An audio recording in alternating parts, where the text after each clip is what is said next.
Oi, pessoal, esse é o terceiro vídeo sobre as calcificações patológicas. Só lembrando, a gente falou então sobre as distróficas, as metastáticas e agora vamos falar sobre os cálculos, né? Cálculos e afins. Esses afins são as concreções e o fecaloma, né? Então a palavra cálculo, ela vem do latim calculus, que significa pedra de contar. Concreções também do latim de concretione vem a ideia de material endurecido, né? E litíase vem do grego, que é litos, né? Que significa pedra também. Então, por aí, pela nomenclatura, a gente já pode entender que são massas que são formadas, massas sólidas, concretas e compactadas, né? Essas massas podem ser esferoides, arredondadas, né? Ou ovoides, ou facetadas. E a consistência dela, então, vai ser pétrea, né? De argilosa a pétrea, depender do material orgânico que tá ali, né? Ou químico, físico-químico, enfim, né? Dessas pedras, né? Que se formam. A nomenclatura, então, utiliza sempre um sufixo, né? Ou lito ou litíase, a depender do local que elas se formam, né? Por exemplo, em cálculos biliares, a gente chama de colelitíase ou colélitos, né? O nome das pedras. Urólitos, no caso de urinários, né? Ou urolitíases. Quando é cálculo salivar, a gente chama de cialólitos ou cialolitíases. E uma coisa nova que eu descobri estudando agora, que tem os cálculos bronquiais, que eu nunca tinha ouvido falar, nenhum professor comentou sobre isso com a gente, chama broncolitíase ou bronquiólitos, né? Bronquiolitíase ou bronquiólitos. Então, a litíase, né, ou calculose, ela não é muito diferente dos padrões de formação da calcificação distrófica. O que é particular nela é que ela se localiza em estruturas tubulares, né, diferentes dos vasos sanguíneos, né, são os ureteres, por exemplo, e os órgãos ocos, né, como a bexiga, a vesícula biliar. E ela mantém a característica de heterotopia, né, que é inerente a essas calcificações patológicas.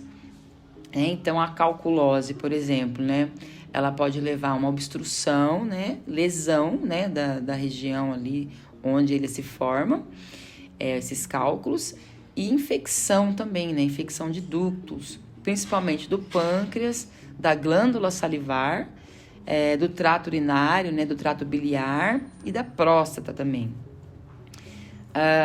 Os cálculos, né, vamos falar especificamente dos renais, assim, eles se diferem por cor, forma e tamanho, né? Então, eles podem ter diversos tamanhos, pequenininhos, né? Micro, macro.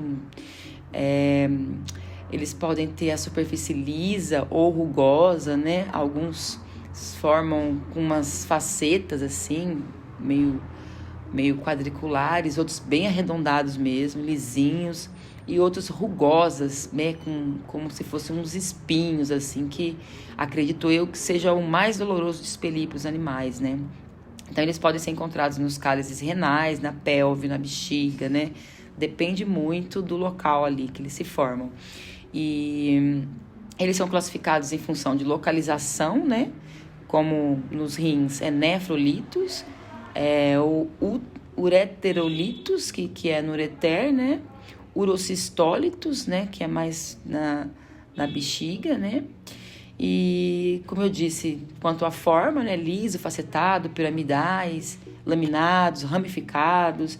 Então, depende muito e principalmente da composição mineral, né? Que é aí onde você vai entrar futuramente com o tratamento, né? Quando a gente sabe qual mineral é que está se formando, porque, na verdade, você tem que tratar a causa de base, né? O que está levando o organismo do animal a formar essas pedras, né? Que é o fosfato amoníaco magnesiano, que é a estruvita, oxalato de cálcio, fosfato de cálcio, urato, né, que é do derivado do amônio, ácido úrico, a cistina, que é um aminoácido. Então, isso é muito importante saber a composição mineral, né, desses cálculos.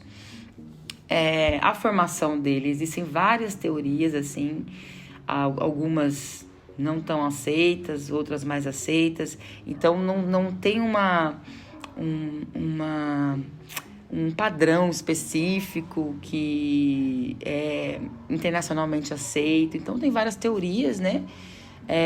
A teoria da precipitação cristalização, que a formação seria independente de uma presença de uma matriz ou não, né?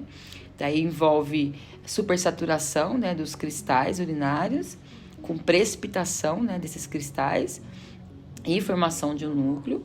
E tem a teoria da matriz de nucleação, que é realmente a formação de uma matriz pré-formada, que vai promover essa nucleação, né, como proteína, muco, detrito celular, bactéria, né, bacteriano, detrito bacteriano, né, não a bactéria em si.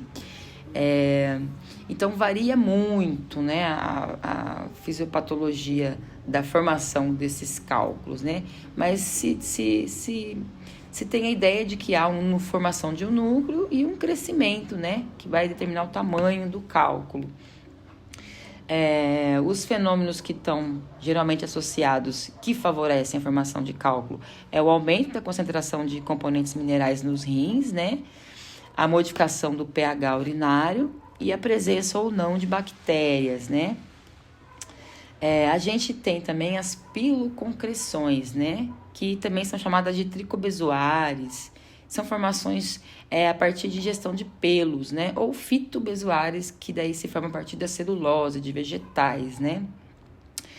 As piloconcreções, então, são massas esféricas, né? Ovoides ou facetada também, que se forma no tubo digestivo, principalmente no rumen, né? Então, a gente vai ver aí mais em ruminantes, que podem ser de material exógeno, como pelos ingeridos, fibras vegetais não digeridas, né? São massas leves, né, e lisas, formadas pelo enovelamento, então, desses pelos, e frequentes em bovinos, camelos, também em cães, suínos, gatos, né? A gente vê que gato forma também, porque ele se lambe muito e formam as bolas de pelo, né? Geralmente eles são inócuos, ou seja, eles não causam nenhum dano assim muito grave, né? Mas pode causar obstrução, ruptura, né? Peritonite, né? Quando é muito volumoso, assim. E as fitoconcreções, então, elas são específicas para as fibras vegetais, né? Não digeridas, que daí são massas um pouco mais pesadas, né? Que as pilosconcreções, e também forma por enovelamento dessas fibras. Geralmente é encontrada no colo dos equinos, e aí causa, né, aquela cólica equina, né? Geralmente está associada com alimentos com aveia, né? Também não causa tanto problema assim, mas pode gerar obstrução, ruptura, peritonite. E em equino a gente sabe o quanto o equino ele é sensível também, né?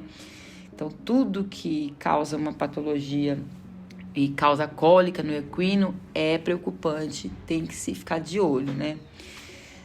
E temos também o fecaloma, né, que é o material fecal, né, são fezes que são ressecadas, endurecidas, que ficam presentes ali nas alças intestinais, né, por consequência, então, de constipação crônica.